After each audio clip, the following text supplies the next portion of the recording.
So we're back with another video on the Sales Cloud Consultant exam. This is the Salesforce exam questions channel.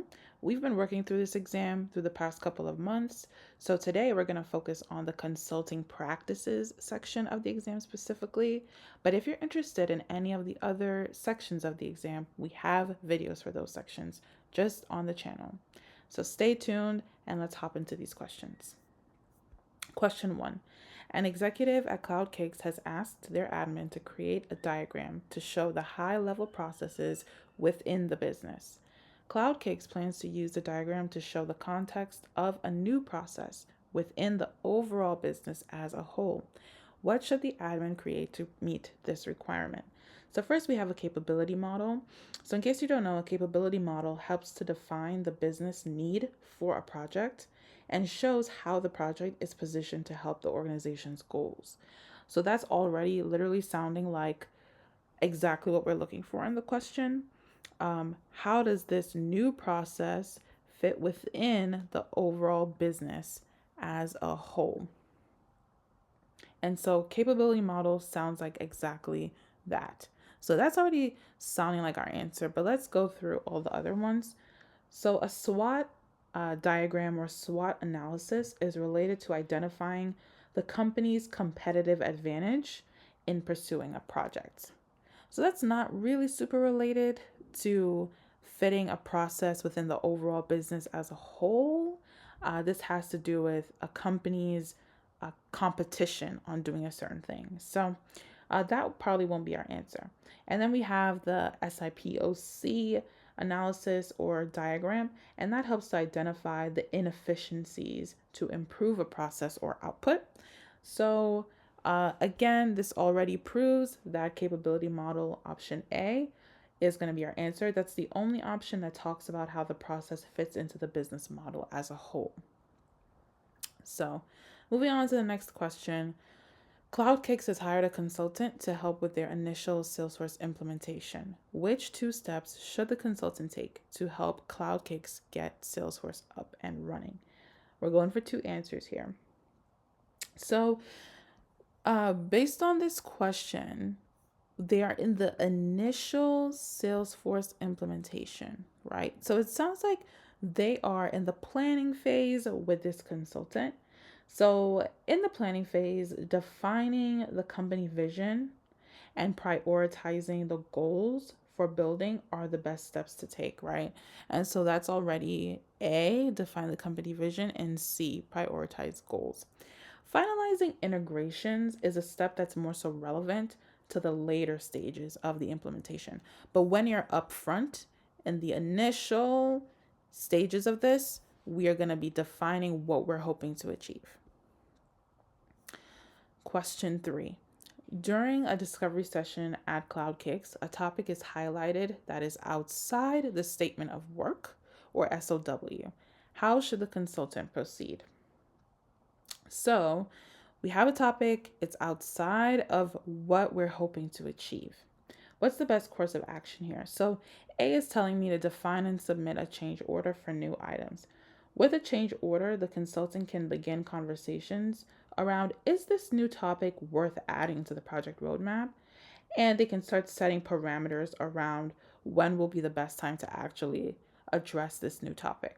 So with a change order, we're able to sort of go through conversations on how we should handle this new topic. So that's sounding like what we probably want to do. But let's look at the other options.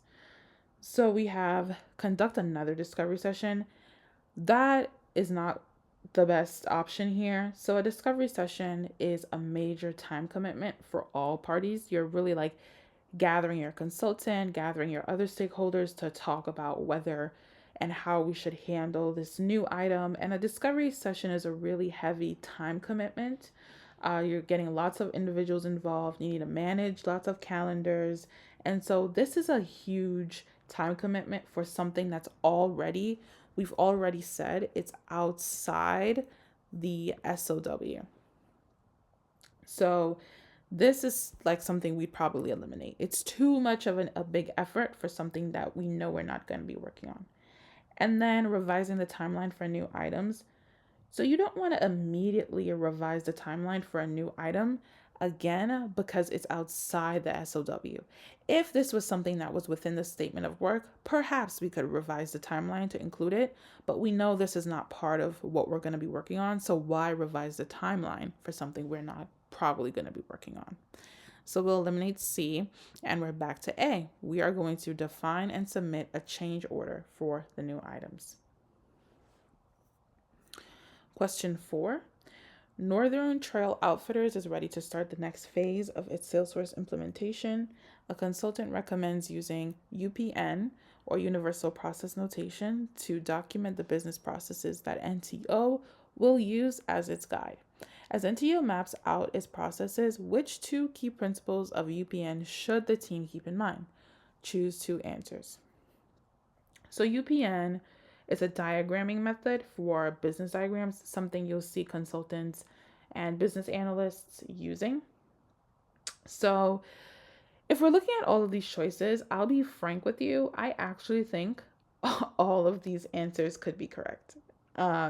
So using symbols of different colors, arrows, and swim lanes for clarity in option A, you can use all of these. Swim lanes help to clarify responsibility.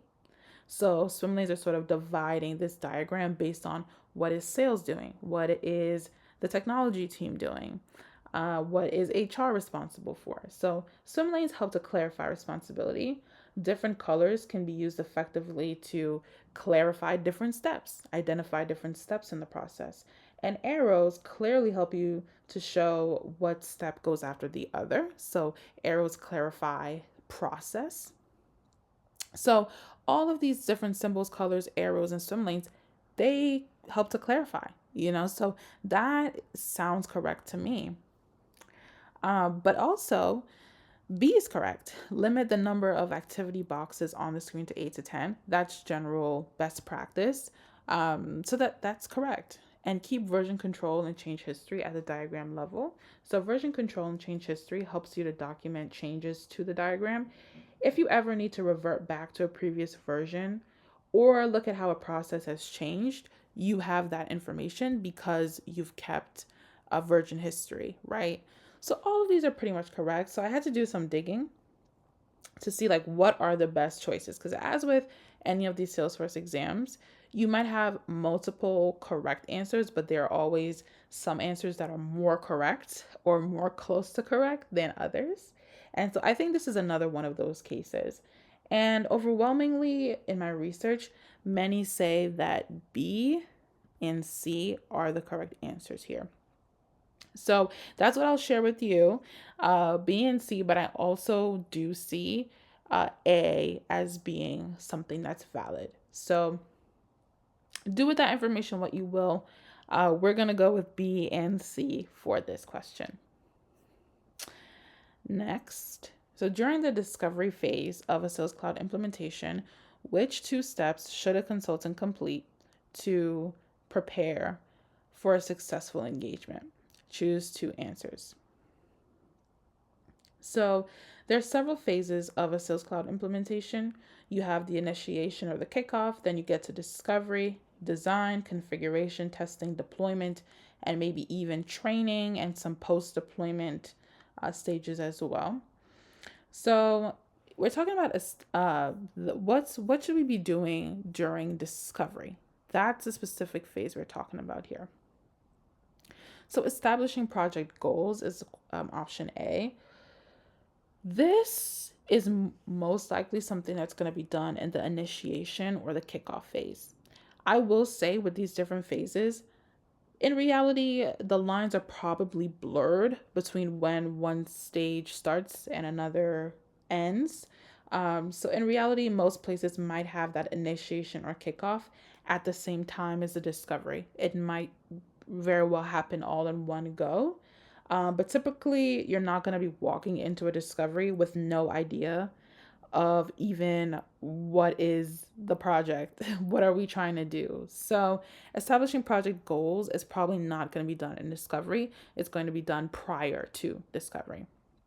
But again, some companies might have that initiation and discovery happening at the same time. So, but in how Salesforce talks about the Sales Cloud implementation, these are sort of separate parts of the process. The initiation and discovery are separate parts. So the establishing project goals is not going to be done in discovery. We are going to be eliminating that. And we have 2 answers left. So that leaves us with creating the implementation plan and defining success metrics. And this is our last question today. We're just like breezing on through. So CloudKicks is in the process of implementing Salesforce for its sales teams. Senior management has concerns about adoption. What should a consultant recommend to encourage adoption? So by adoption, in case you don't know, we mean that we want the users of a company that has implemented Salesforce to use the product. We want our company's users to be using Salesforce. We don't want to pay for these licenses and no one is using it. So that's what we mean by encouraging adoption. So to encourage adoption, we want to define the sales process. So the sales process is what steps a company is taking to get a deal from prospecting to closed won, ideally. So if you know what your employees are doing, you can ensure that Salesforce is working within their job. And then you also want to establish key goals and metrics for what you want out of Salesforce, right? And so that's going to help. If you have your key goals and metrics, that's going to help you to know what you're going to build. So this question calls for only one correct answer. Define the sales process and establish the key goals and metrics are both sort of correct, but I would say establishing key goals is the most correct option that we have here. Planning a first release with minimum features, it's not going to be helpful for adoption. So, it's not going to have the features that users can find helpful. And so therefore they're not going to want to use it. If you plan a first release and it doesn't have all of the features that are necessary for your users to do their job, that's not going to encourage adoption. So that's definitely not going to work. You can define the sales process, but you don't have to do that to encourage adoption. The most important thing to encourage adoption is knowing exactly what we're trying to achieve with Salesforce so that we can build in accordance with that. So C is the correct answer here. And just like that, we've made it through all of our questions. You are one step closer to passing the Sales Cloud Consultant exam. So please, again, check out the channel for any other sections. We've just made it through the consulting practices section. So if you want to check out other parts of the exam, feel free to do so. And we'll see you in the next video. Bye for now.